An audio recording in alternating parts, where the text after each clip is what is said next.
there was a time where I really sat down and Jordan and I were like, and I told him, I was like, I don't want to do social media anymore. You feel like you're constantly like just trapped. One of the best words to describe social media is claustrophobic. Welly. Hello. We're gonna do a little me car chats today. I have 6 miles to empty here in my car, so I'm gonna have to add gas to my list of stops. But this is like one of those, I really don't need to be getting out of the house right now, but I really am getting I'm getting a little stir crazy here just because I've been inside for several days now. I'm just gonna get out for a second. I love making coffee at home. I love making my own drinks. I love my energy drinks. I love like the drinks I have at home, but sometimes it feels like a nice little luxury to be able to go out and grab something. So I've been super into matcha. There's a Sweetwater matcha specifically because I've tried the matcha at Starbucks and I feel like it's just way too sweet, but Sweetwater's has matcha and I really like it. So I'm not gonna keep blabbing on about why I like matcha now. I feel like who cares? I want to grab one from there and then I have to do a little Target pickup order. So I thought I'd bring you guys along because this is gonna be my little pocket of sunshine today. It's a beautiful day today. And yeah, I have just a couple of things I wanted to chat about because I feel like I keep seeing reoccurring questions and reoccurring things. And before I start this, every time I am driving and I'm in the car and vlogging, you guys always tell me I'm not touching the wheel, and I am. I touch and hold the wheel from the bottom. So it looks like I'm not holding onto the wheel, but I am. Okay, do I go to Target first or do I get matcha first? It's also like prime time right now to be picking up your kids from school, so the roads are very busy right now. I wanted to kind of just chat a little bit because you guys always ask how I'm actually doing. And it's not that I don't actually share that when I'm doing my vlogs, but I feel like it's boring to sit and just like share what's like actually happening. And there's just stuff that I just publicly don't want to share or talk about. There might be something that's going on, but I still have to vlog. And so I'll just do my normal routine like I always do, which is kind of hard because it kind of reminds me of the time when I was going through postpartum depression with Ari, and I didn't know this was a thing or was possible. And I'm not saying this is what I'm dealing with right now, but it is a little similar, and it's called being a functioning, kind of like how there's like different ways to describe an alcoholic and there's a functioning alcoholic. There's also a term for that when it comes to anyone who has depression, like they're a functioning person who's depressed. So like you can't tell because they're doing the same stuff that they always did and they're thriving in, it looks like they're thriving in stuff, but on the inside it's like a mental battle. So I'm not saying that's at all what I'm struggling with, but sometimes I feel like it can give off that illusion when there is stuff going on, but I still have to film or like still have to vlog. And that's like the weird thing about doing what I do. It's like, it's strange because it doesn't matter what I'm feeling or not feeling, like there's still stuff that I have to do. Is this making sense? Anyway, I'm just trying to be selective with my wording because people love to twist my words and love to like make major, massive conclusions and read in between the lines when there's no lines to be read in between. So I feel like I've just been very selective of like what I say or don't say. But there was a point maybe 6 months ago, maybe a little bit earlier than that, because Evangeline, this was before Evangeline was born. There was a time where I really sat down and Jordan and I were like, and I told him, I was like, I don't want to do social media anymore. There was like a point where I was just like, it's not what it once was. It's just so different now. It's not like back when I started, it was so fun. It was so sweet. It was so innocent, and it didn't feel claustrophobic. And I think one of the best words to describe social media is claustrophobic because you feel like you're constantly like just trapped because it's like you say one thing and then people twist it and make it something that it's not. Or you want to encourage someone with something and then they're mad about that. Like it just feels claustrophobic. No matter what you say, people get upset, which is why I've never done and catered to what people have necessarily like wanted me. Like I've always just done what I felt led to do and share, which is why it might feel like my content has gone through such a massive shift lately. I was really feeling just super claustrophobic, and I was like, babe, this is just claustrophobic. And I was like, I don't know what, is that a good word? I feel like if you do social media or if you're on it enough, like you can get what I say when I say that. That night, Jordan and I sat down, we prayed, and I really just like surrendered it to the Lord. Not that I had never given my work to the Lord before, but I don't know. I never was like, Lord, what should I never was really thinking of asking him, being like, Lord, what video should I film this week? Or what do you feel like I should talk about? Or like, I don't know. I hadn't really done anything like that. And once I did, because I was like, Lord, if this is where you want me, you will help me. Like, if this is what you want me to do, you will make that, like, if you don't want me to do this, like, you would have shut that door. And I asked, I was like, if you don't want me doing this, like, close the door and close it fast. Close it on my face, bruh. Like, I'm slam it shut. But he opened up double doors, because since I did that, it has been such a big blessing, and it's felt different in the best way possible, because I just arrived at my matcha place and I'm a little bit over the edge here. Okay, got the goods. Oh wait, I didn't even turn my car. Oh, I should probably get gas. Ugh, I do not like getting gas. See, one of my favorite things about being a wife is that I don't have to put gas in my car. That is one of the things that my husband does for me, and I milk that, okay? There's a lot of things I do for him, and there's a lot of things he does for me. And one of the favorite ones that I really appreciate is when he fills up my gas. I don't know why, it makes me uncomfortable. I don't know if it's because, like, when I was in high school and I would fill up the gas tank, like, I'd always get hit on by, like, these nasty old men, that it just, like, traumatized me, and I just don't like it, because that's, like, what I associate it with. Who knows? But yeah, not a fan. Actually, before I go, I want to share this quote, because when I saw this, it made such perfect sense. Okay, this is from a girl named Jenny Allen. I'm not too familiar with her. I had seen one thing from her, and then I went on her page and I saw this, and I was like, whoa.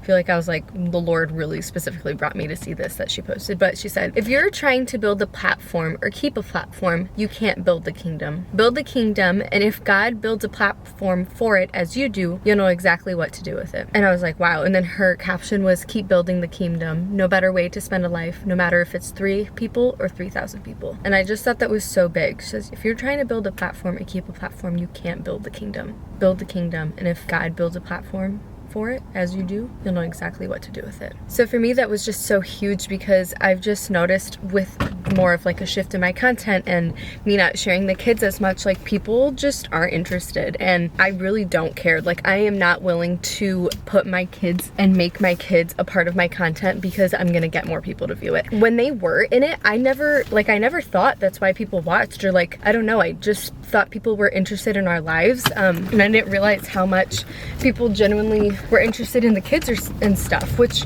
I mean, I get it, but once that was a change, and then once I started being more specific or more bold about specific things, and as I started sharing more of the sit-down videos that I've been doing, obviously those cause a lot of division and conflict, and I would say for every one person that you like biblically, that you encourage them in any biblical or spiritual way, you piss off another 5. And I've just found that to be just so true. We got the goods, we got the goods, we got the goods. Did I even tell you what I had to pick up from Target? I got magnet tiles for the kids for Alethia's birthday, because I don't know if I've said this, but we leave tomorrow to go to Houston. That is one of her gifts. And then I was trying to find stuff to use for the kids for keeping them busy with playing on the airplane. I'm bringing their homeschool stuff, and I have a lot of ideas for Ari.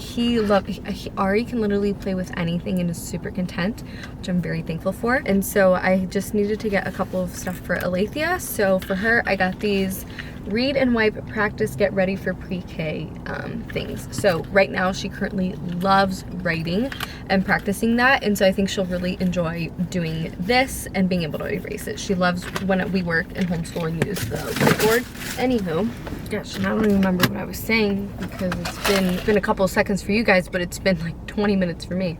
Because being in this space, I don't know what people's motives are. When I started this, it was because it was something that was fun for me to do, that I enjoyed doing. I used to do makeup, but I still wanted to share the gospel. I mean, I was a Christian back then, but it's just funny now, because every time that I'm like, oh yeah, like I'm so close to the Lord, like I'm really living life like a Christian now, like where I am now, I look back and I'm like appalled, and I'm like, I was no different than the world. And even now, like when I look back like 6 months from now, and maybe even 7 months, like before I had Evangeline, when I like watch videos, or when I just see how I behaved and the patterns I had, or just things I did or didn't do, like I was just really appalled. And it's crazy how the Lord will sanctify you, and the Lord will just prune things out of your life, prune people out of your life, and prune habits habits and like just prune a lot out of your life, and how drastically he can change you and change your heart. So I'm always encouraged by that. I'm so thankful for that, because I would hate to be the same person I was 6 months ago. Like, I'm so thankful for constant change. And for some people, and this is the biggest thing that I feel like I've just really found out, for some people that change is really uncomfortable. They're used to like how I used to be. They're used to me being more worldly and sharing more of like stuff that is comfortable and feels fun and like is fun, which I understand, which is why I feel like there's like such like a hesitation sometimes. All that to say, a huge thing that the Lord has just really been showing me is like, this platform is his. It's not mine. Might have been under the illusion that I did something to like make it the way it is, but it's his. Reminding myself of that has really taken off this pressure off of me to like perform or to like do better or get more subscribers or get more views or get whatever. And I've always stayed really consistent in not letting that define me. Even when I wasn't close with the Lord, like I've always kept my identity very so far removed from how things performed or didn't perform. So that, thank God, that like wasn't an area that I had to work with. But he has been showing me like he will do with this platform what he wishes to do. And so if you guys are subscribed to my newsletter, which if you're not, you should, because I do talk and encourage a lot more on there, and we are changing the way I do the newsletter really soon, so I will link that down below, because my March newsletter will be very juicy and finally giving you guys an update on the house, so I will link that down below. But once I surrendered this to the Lord, it's felt like I can breathe. I have really changed just the way that I view videos, the way that I view things on here. And if you guys, and I just like want to say this, if you follow anyone who's a Christian and shares the love of Jesus online, please consider praying for them. You don't have to pray for it's not just me. I'd say anyone, any pastor, anyone that you follow online that preaches the love of Jesus and preaches the gospel and shares about him, pray for them. Because it's getting harder and harder and harder to like share stuff online, and I will never let that be an excuse for me not to. It's just, again, it just feels so claustrophobic. Like a couple weeks ago when I did my Mama Wake Up video and I shared like different shows that I wasn't allowing my kids to watch, and like you guys were asking for me to give different examples of shows I do let them watch. So I was like, okay, cool. So what I did is I made a reels showing different videos. So like if your kid likes to watch, what's the one that like they do singing, I don't even remember, but there's like one that they do different songs. It's like all the nursery rhymes, like, and it has like little ducks and stuff. It's like really cute. But I have listener kids, which is like essentially the same thing. It's like little cute things, but it's all like worship music. I tried my best to find like a direct replacement that you could do, or like something that was similar that your child would like be able to find similarities in, to be able to like swap or change it out. And I mentioned Miss Rachel, and oh my word, you guys, I couldn't believe like how flabbergasted or like how mad people were that I like suggested replacing Miss Rachel. And I was like, what? Like, it's, again, so claustrophobic. Like the point and the reason I was sharing was to give an example or something that was similar that your child might like, but is sharing the gospel. Like if you've been stuck and you've been thinking like, oh, like I don't want my child to watch Miss Rachel anymore, like I just want something different, I just want them to learn about Jesus, and they really love Miss Rachel, and I haven't been able to find something that's similar that they'll be able to see the similarities with and like want to watch. I gave like other examples, and like people came at me, and I was like, whoa, like it, again, just so claustrophobic. Like, yes, it's great that Miss Rachel does speech therapy. Like I'm not saying that's bad. And I'm not saying Miss Rachel is bad. I was like, here is an alternative that if you want them to learn about the Jesus and to hear about his love, like here's another show that like is similar to Miss Rachel that you can put on too. And people are just making like the most massive conclusions, putting so many words in my mouth, and it's just so claustrophobic not being able to say anything without having to preface or back it up with like 17 other things, and people just read in between the lines, and just like sometimes it's just it makes it hard to want to share. It makes it hard to want to say anything, because it's like you always have to preface, and it can be really exhausting. And so yeah, if there's anyone, and I know that a lot of other Christians who are on this platform and share the same feelings as I when I say that, even non-Christians, there are so many accounts that I follow who have specifically used the word claustrophobic when it comes to social media too, and they're not even sharing the love of Jesus. So yeah, just keep those in prayer. I am done chit-chatting because you guys are probably real tired of this. So I'm gonna be on my way now. I have to pee. Every time I drink a matcha, I gotta pee real bad. So yeah, hope you enjoyed this little me car chats, and I'll see you guys in my next video.